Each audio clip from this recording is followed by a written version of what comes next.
The night sea shimmered beneath the moonlight, calm yet deep with mystery. Cutting across the dark blue waves, a sleek motor yacht sped through the water, leaving a glowing white trail behind it. The warm golden light from its cabin windows reflected softly on the surface of the sea, a small beacon of life in the vast, silent expanse. The hum of the engines broke the stillness of the night, carrying a sense of urgency, as though the passengers aboard were racing against time. The smaller yacht glided closer to a much larger vessel, looming above it like a silent giant. The towering hull of the ship caught the moonlight, glimmering faintly as waves lapped against its sides. Two figures stood on the deck of the smaller yacht, their coats fluttering in the sea breeze. One of them tilted his head up, gazing toward the massive ship before them.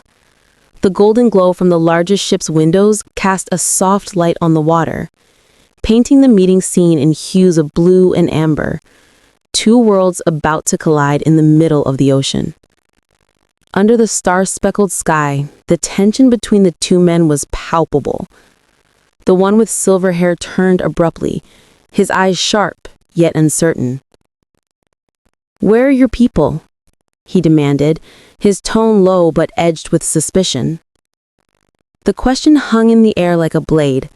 The man opposite him, dark-haired, calm yet cold, met his gaze silently. The word "startle" echoed faintly in the night, betraying the faint flicker of surprise in the silver-haired man's eyes. The silence stretched for a moment before the silver-haired man finally spoke, his voice faltering. "They jumped down."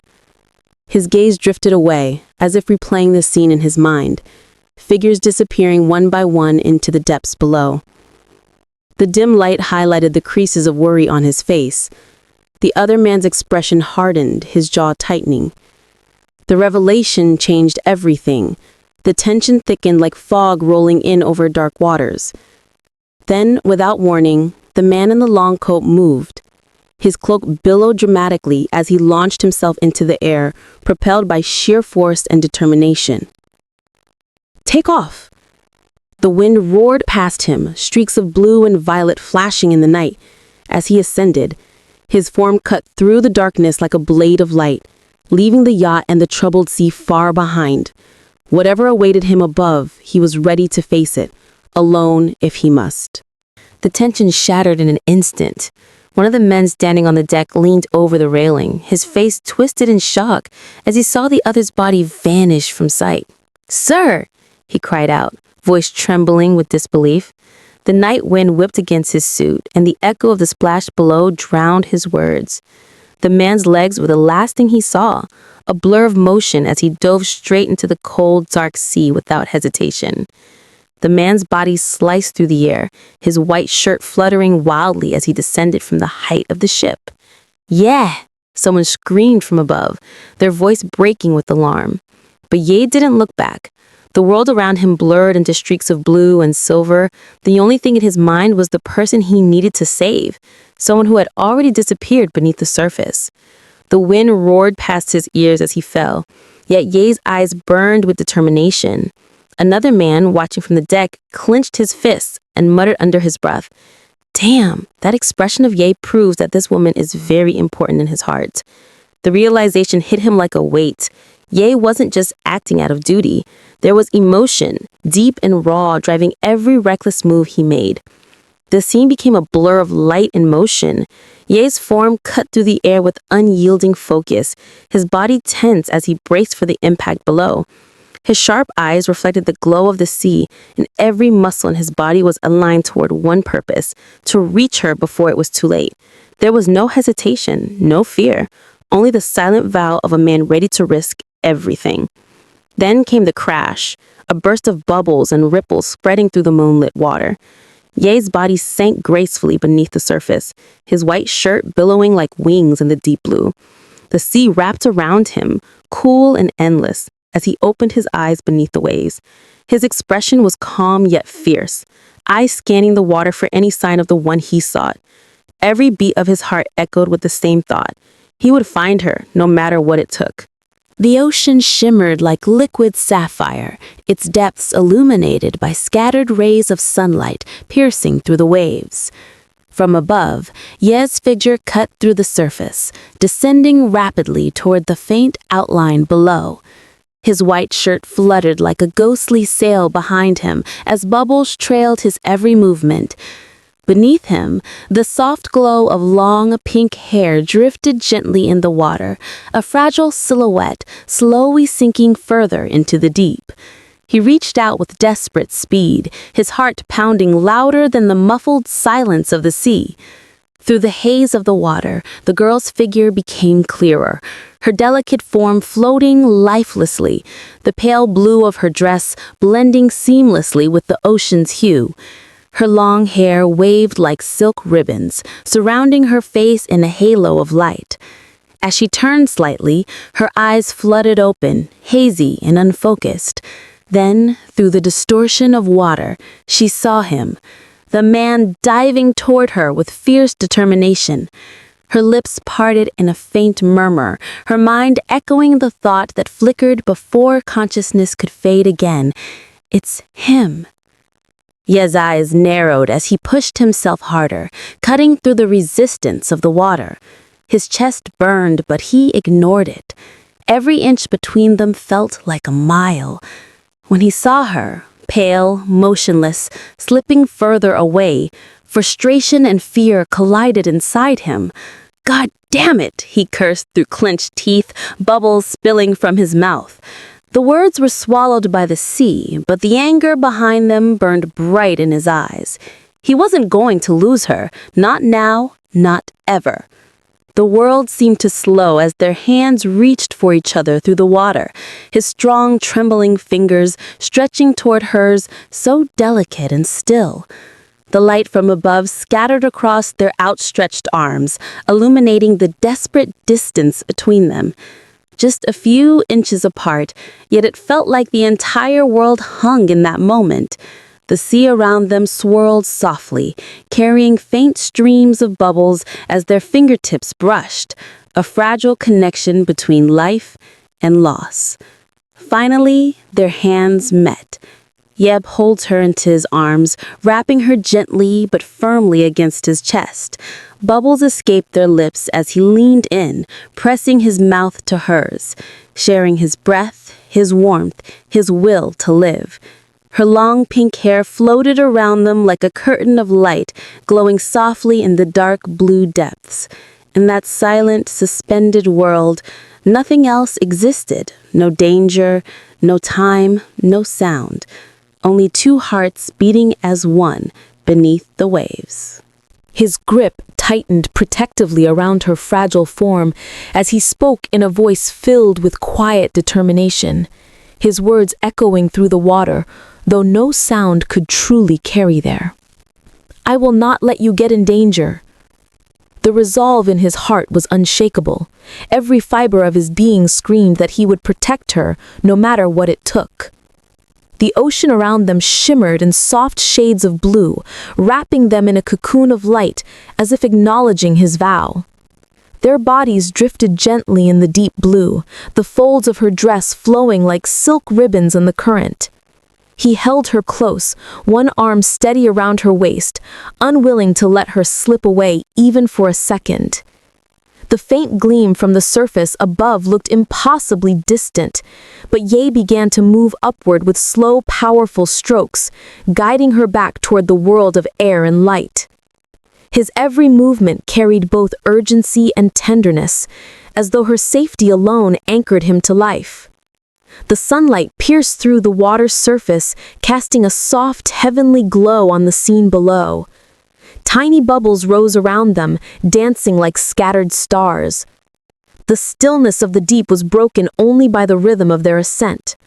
Ye's eyes remained fixed upward, his jaw set in silent focus, refusing to yield to exhaustion. The weight of the woman in his arms was not a burden. It was a promise he would never abandon. At last, they broke through the surface. Ye hauled her up, keeping her head above the water, and gasped for air. The night sky stretched endlessly above, dotted with faint stars, while the distant shiplights flickered like distant hope. He wrapped one arm tightly around her shoulders and began to swim, his strokes strong despite the fatigue creeping into his limbs. Her long pink hair clung to him like strands of silk, and for a fleeting moment she stirred faintly in his arms, a fragile sign of life that fueled him to keep going. Finally, they reached the deck. Ye hauled her up with trembling arms, collapsing onto the wooden floor beside her. The sea dripped from their clothes, forming a dark pool beneath them. He leaned over her, breath ragged, and pressed his ear close to her lips. Silence. Panic flickered across his features. "Come on, breathe," he whispered hoarsely, his voice breaking. He supported her limp body against his knee, his hand gently patting her back as he tried to rouse her. The night wind brushed against them, and for the first time since the fall, he felt the crushing fear of losing her. The young woman collapsed on the wooden deck, gasping for breath as seawater spilled from her lips. Her long pink hair clung to her damp skin, and her body trembled weakly. Each cough seemed to tear through her chest, echoing in the silent night. She had just been pulled from the water, her life hanging by a fragile thread as she struggled to breathe again. A desperate shout broke through the stillness of the night. The young man hovered over her, his voice trembling with fear and determination. "Wake up now!" he cried, his face dripping with sweat, his eyes filled with panic. Under the starry sky, he refused to accept the lifeless stillness of the girl lying before him. Kneeling beside her, he pressed his hands against her chest, performing CPR with frantic urgency. Each compression was a plea, a desperate attempt to call her back from the brink. The rhythmic motion of his hands pounded against the silence, his heart racing faster with every second that passed without a response. Leaning down, he sealed his lips over hers, breathing life into her fragile body. His voice trembled as he whispered, "I won't let you die. Do you hear me?" Tears and sweat mingled as he poured all his strength and emotion into the rescue, refusing to surrender her to the cold grasp of fate. But the girl remained still, her delicate features serene as though in a deep, endless sleep. Her long hair fanned out around her like a pink halo, and her pale face showed no sign of pain, only silence. The word comatose echoed in his mind, heavy and cruel. Despite his efforts, she had fallen into an unyielding darkness from which she might never awaken. A close-up captures the young man's face, his expression tense and filled with urgency. Beads of sweat roll down his temples as his violet eyes glimmer with determination and fear. Something serious has happened. His heart pounds, his mind races, and he struggles to stay calm in the face of a crisis. He suddenly turns, shouting with desperation in his voice.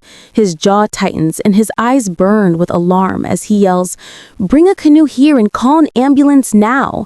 The air feels heavy with panic. He's trying to take control, to save someone who's in danger, even as his own emotions threaten to overwhelm him. Elsewhere, under the cold, starry night, another man stands silently in a tailored pinstripe suit. Raindrops glisten on his shoulders, and his face is shadowed by regret. "I didn't think about it at all," he reflects, his thoughts echoing in the quiet. It turns out that this woman was completely unlike those who love money. If she's really in danger, I'm afraid that Yi will... His unfinished thought lingers in the air, a confession wrapped in guilt and realization. The scene shifts. The man in the suit clenches his fist tightly as someone kneels before him, the tension between them palpable. The wooden floor reflects the dim light, while the ocean outside the window shimmers faintly beneath the night sky. Unspoken words hang heavy, a mix of remorse, fear, and urgency connecting the two men. Back at the scene of chaos, the young man leans over someone lying helplessly before him.